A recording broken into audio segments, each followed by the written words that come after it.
Hey everybody, in today's episode of Level 10 I'm going to show you what the best character for new players in Heroes of the Storm is and how to play him.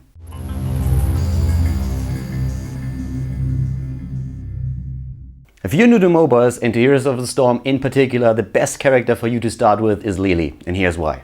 The first reason is that LiLi is one of the cheapest characters in the game right now. She's only 2000 gold and that makes her easily accessible even for new players. What's more important though is that LiLi doesn't have a single skill shot. Most of her skills do indeed search their target automatically. You don't even have to click anything. You hit the hotkey and then LiLi automatically searches for the next nearby target that she can hit with that skill.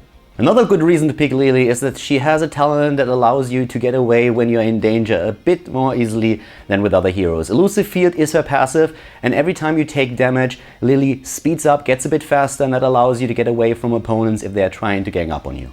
LiLi might not be the strongest character in the game, but if you're new to Heroes of the Storm, it's very important for you to learn the ropes, to learn how to work the maps, to learn what exactly you have to do on each and every map, and of course also to learn what kind of talents, what kind of crowd control skills your opponents have. To do that, LiLi is the perfect character to play since she allows you to really focus on the game itself and the environment, as she is a very easy to play character. And of course, I'm not going to leave you hanging like this. I'm going to show you a build that you can play with LiLi and that's going to make your life very easy when you start into your Heroes of the Storm career.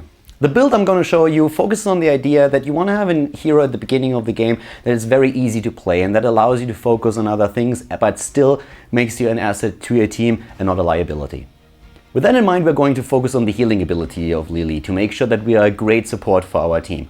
For that to happen, we need a very good mana regeneration so that we never run out of mana, especially in those big team fights, and that leads us to our first talent. On level 1, we are going to pick Conjurer's Pursuit, which over the duration of the game is greatly going to increase our mana regeneration. There's one little exception to the basic idea that happens with the build that we are looking at when we're talking about LiLi today, and that comes into play on level 4, when we are going to pick Healing Ward over the other talents that LiLi has. It's a great talent to have, it's an activatable skill, so you always need to make sure that you drop the Healing Ward either in a team fight or shortly afterwards to make sure that your team is healing up once again. You can also of course use it when your team is trying to push in a wall, push in a 4 or a keep together with Siege Giants or with Knights, something along those lines. Put it in the back and make sure that your entire team can just always poke a little bit and heal up to full health again.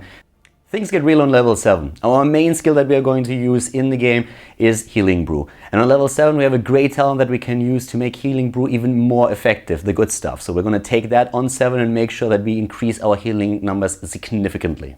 As we're focusing on healing in our tutorial, we are going to take as our heroic ability the Jug of 1000 Cups on level 10, which is a great ultimate to heal up your teammates, but you always have to be careful that you don't get stunned by your opponent, so try to stay a bit in the background. Personally, I think LiLi looks a bit like a spoiled brat that is throwing a tantrum when she activates the heroic ability.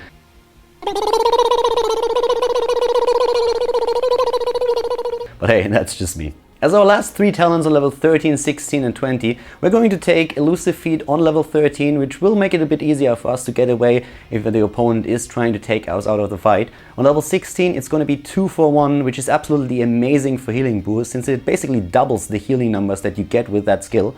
And then on level 20 we are going for the Jug of 1,000,000 Cups, which is a great thing to have if you're going for the healing ultimate, just because you put out incredible numbers once you are activating it in a team fight, especially when you can avoid being stunned by your opponent.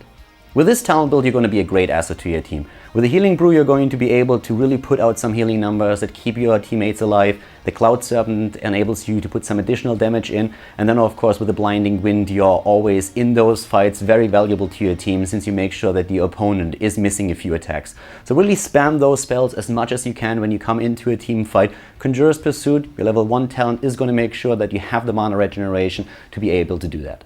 In the video description you're going to find a link to another YouTube video, to a quick tip that shows you how you can even increase the healing number that you can put out with LiLi.